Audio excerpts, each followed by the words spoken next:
አንቺ አልወረወርሽም ግን ድንጋዩን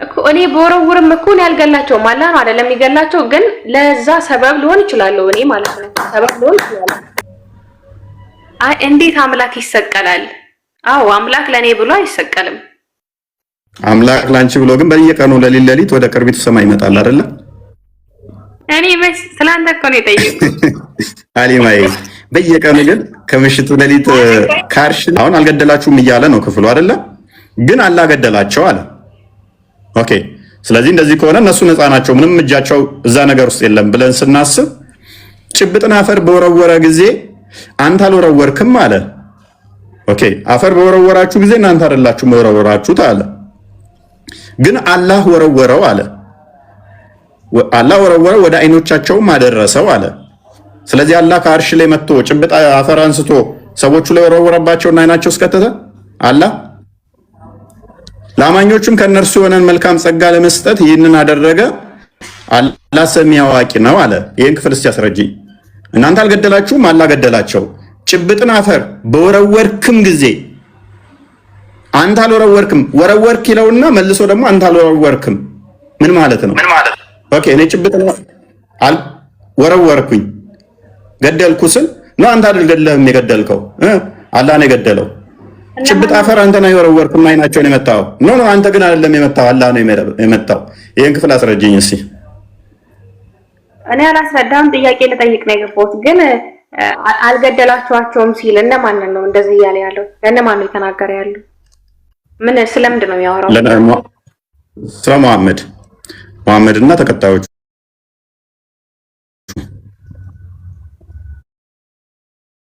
በጦርነት ላይ በነበረ ጊዜ ምን አገናኘው ከዛ ጋር በደንብ ይገናኛል ኢሳንም አልገደሉም ሲል በተመሳሳይ እኔ ነኝ እንጂ ምገለው በእናንተ ኃይል በእናንተ አቅም አይደለም እያላቸው ነው ሰቀልናላችሁ እንጂ እናንተ አልሰቀላችሁትም ነው እኔ ነኝ የሰቀልኩት ነው የሚገለው አምላክ አይደለም እናንተ ገለናል ብላችሁ ትላላችሁ ቆይ እናንተ ገለናል ትላላችሁ አልገደላችሁትም መግደል የምችለው እኔ ነኝ ነው እነሱ እኮ ድንጋይ አንስተው ወርውረዋል አፈር ወርውረው እኮ አይናቸው መተዋል እነኛ ነገር ግን በእናንተ ኃይል አይደለም በእናንተ አቅም አይደለም እኔ ነኝ አይናቸው ላይ ያደረስኩት እኔ ነኝ ወረወርኩት ሲል አላህ መጥቶ ድንጋይ አንስቶ እየተወራወረ ተደባድቦ ነው መቼም አትይኝም እናንተ አልወረወራችሁም የወረወርኩት እኔ ነኝ ሲል አላህ መጥቶ ተወራውሮ ነው ብለሽ ነው የምታምኚው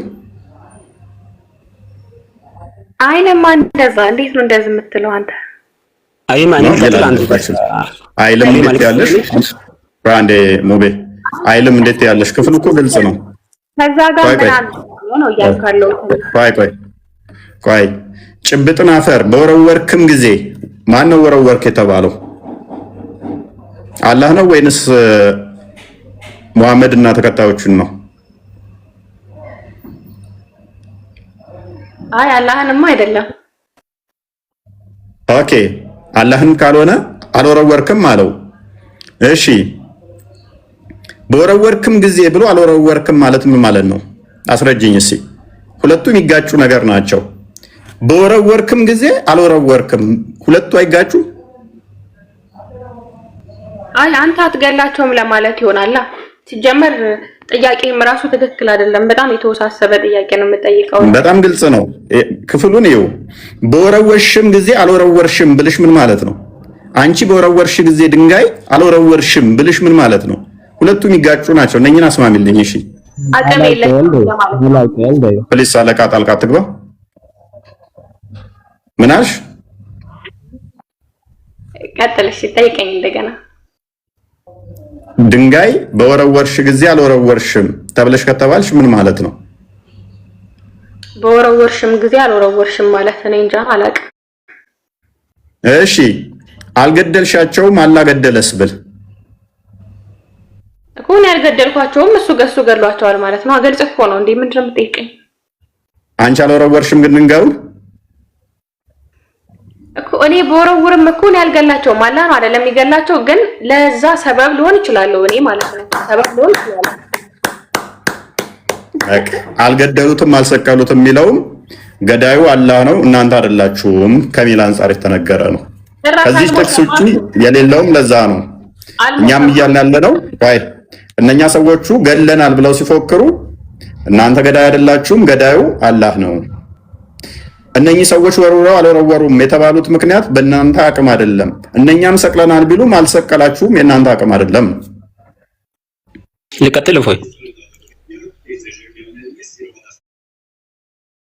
ቆይ ትጨርስ አሊማ።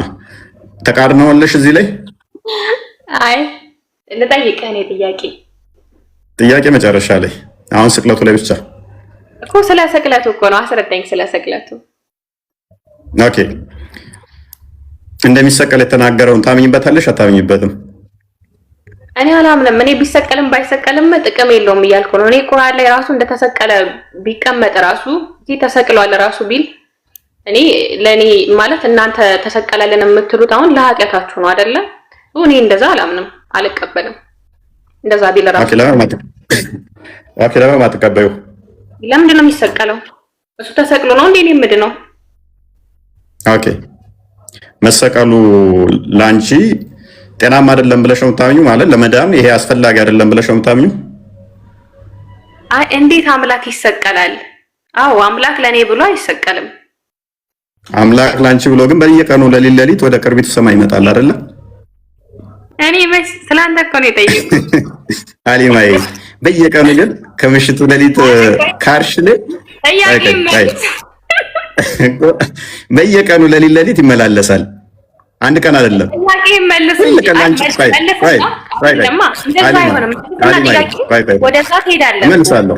እመልሳለሁ እኮ ሳትሄድ መልሳ አየኩ አይደለም።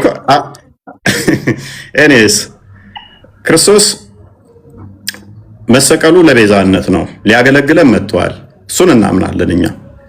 ይሄንን ደግሞ የምናፍርበትም ሳይሆን እጅግ አምላክ ለፍጡራኑ ካሳየው ፍቅሩን የገለጸበት አንድያ ልጁን እስከ ሞት ድረስ መስጠት ነው። ፍቅሩን የገለጸበት ሮሜ ምዕራፍ 5 ነው 6 ላይ አንዴ ቼክ አድርግልኝ ክርስቲያን። ፍቅር ምን ያህል እንደሆነ ጠላቶች እንኳን ሳለን እንዴት እንደወደደን ሐዋርያው ቅዱስ ጳውሎስ ሮሜ 6 ላይ አንዴ ቼክ አድርገው 5 ነው። ኦኬ ቁጥር 6 አካባቢ ኦኬ ከቁጥር 6 አካባቢ ገና ደካሞች ሳለን ክርስቶስ ዘመኑ ሲደርስ ስለ ኃጢአተኞች ሞቷልና። ስለምን? ስለ ኃጢአተኞች ሞቷልና። ስለ ጽድቅ የሚሞት በጭንቅ ይገኝ ይሆናል። በጣም ስለምንወደው ሰው፣ በጣም ስለምናፈቅራት ወይንም ስለምታፈቅረው ሴት ነፍሴን ሰጣለሁ ልትል ትችላለች፣ ሊል ይችላል። በጭንቅ እሱ ስለምጠሉት ሰውስ ነፍሱም ይሰጣል። ስለ ጻድቅ የሚሞት በጭንቅ ይገኛል። ስለ ቸር ሰው ግን ሊሞት እንኳ የሚደፍር ምናልባት ይገኝ ይሆን? ነገር ግን ገና ኃጢአተኞች ሳለን ከክርስቶስ ጋር ተጣልተን ከእግዚአብሔር ጋር ርቀን ሳለን ክርስቶስ ስለኛ ሞቷልና እግዚአብሔር ለኛ ያለው የራሱን ፍቅር ያስረዳል። ይልቁንስ እንግዲህ አሁን በደሙ ከጸደቅን በእርሱ ከቁጣው እንድናለን።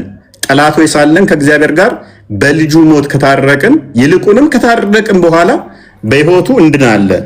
ስለዚህ ክርስቶስ የመጣው ሞትን በሞቱ ሊሽር ሕይወቱን ሊሰጠን ነው። ለዚህ ነው በእርሱ የሚያምን የዘላለም ሕይወት እንዲኖረው እንጂ እንዳይጠፋ እግዚአብሔር አንድያ ልጁን እስኪሰጥ ድረስ ዓለሙን እንዲሁ ምን ብሎታል? ወዷልና ይላል። እግዚአብሔር ፍቅር ነው፣ ፍቅር የሌለው እግዚአብሔርን አያውቅም ይላል። ዮሐንስ ወንጌል ምዕራፍ 3 ቁጥር 16 ላይ፣ አንደኛ ዮሐንስ ምዕራፍ 4 ቁጥር 8 እና ቁጥር 16 ላይ ይሄንን ክፍሎች ታገኛላችሁ። ስለዚህ እግዚአብሔር ፍቅሩን የገለጸበት ለፍጡራኑ አጥፍተው እንኳን የባሪያ መልክ ይዞ ማንኛውም ፍጡር ከፍጡራን ውስጥ በሰው ልክ የተካከለ በሰው ልክ በክብር የተፈጠረ የለም። ያ አክብሮ የሰራው የሰው ልጅ ጥፋት አጠፋ፣ ወደቀ። ነገር ግን እግዚአብሔር እውነተኛ ፈራጅ ስለሆነ ሞትን ፈረደበት። ሞቶ እንዳይቀር ደግሞ ይቅር ባይ ፍቅር አምላክ ነውና ሰው ልጅ እግዚአብሔርን መሆን ሽቶ ቢወድቅም ቢሞትም ዲያብሎስ ነግሶበት ሞት አስሮት እንዳይቀር ሞትን በሞት ለመሻር ያ የሰው ልጅ የናፈቀውን እግዚአብሔርን መሆን ማይችለውን ክርስቶስ በስጋ የባሪያ መልክ ይዞ በስጋው ተገልጦ ፊልጵስዩስ ምዕራፍ 2 ቁጥር 5 እስከ 8 እንደሚናገረው ያ በእግዚአብሔር መልክ ሲኖር የነበረው የባሪያ መልክ ይዞ እንዲሁም እስከ መስቀል ድረስ ታዞ ሞቱን በሞቱ ሻረው፣ ሕይወቱን ሰጠን። ሕይወቱ ምን አለን? ዮሐንስ ወንጌል ምዕራፍ 10 ቁጥር 17 ላይ እንደሚናገረው ነፍሴን ስለ በጎቹ እንደሚያኖር እንደሚሰጥ ይነግረናል። 17 አለ ክፈተው። ነፍሴን ደግሞ አነሳት ዘንድ አኖራለሁና ስለዚህ አብ ይወደኛል አለ። ድምፁን በጎቹ እንደሚሰሙት ቁጥር 16 አድርገው ለበጎቹ ሲል ነፍሱን ይህን እንደሚያደርግ ከዚህም በረት ያልሆኑ ሌሎች በጎች አሉኝ፣ እነርሱ ደግሞ ላመጣ ይገባኛል። ድምፄን ይሰማሉ፣ አንድም መንጋ ይሆናሉ፣ እረኛውም አንድ። የነፍሳችን ጠባቂ፣ የዓለሙ እረኛ፣ የዓለሙ ጠባቂ። በጎች እናንተ የምታረጉት አርዳችሁ ልበሉ፣ ሸጣችሁ ልብስ ልገዙባቸው፣ ጫማ ልትገዙባቸው፣ ቤት ልትሰሩባቸው ነው። ስጋቸውን ልበሉ ነው። የኛ ጌታ የኛ አምላክ ክርስቶስ የበጎቹ እረኛ እውነተኛው ጠባቂ የነፍሳችን ጠባቂ እርሱን አርደም የምንበላው አይምን አርዶ የሚበላን ሳይሆን ነፍሱን ስለኛ የሚሰጥ ስለ በጎቹ የሚታረድ ስለ በጎቹ ፍቅሩን እንዲየገለጠ ነው። ጠባቂያችን ድምፁን የምናቀው እርሱም የሚያቀን ነፍሱን ስለኛ ሰጥቶ ዮሐንስ ወንጌል ምዕራፍ 11 ቁጥር 25 ላይ የሚያምንብኝ ቢሞት እንኳን ለዘላለም ይኖራል ብሎ የነገረን የሚያምንበት ምን የዘላለም ቢኖር ኢየሱስም ትንሣኤና ሕይወት እኔ ነኝ። ትንሣኤ እርሱ ብቻ ነው፣ ሕይወት እርሱ ብቻ ነው። የሚያምንብኝ ቢሞት እንኳን ሕያው ይሆናል። ሕያው የሆነም የሚያምንብኝ ሁሉ ለዘላለም አይሞትም።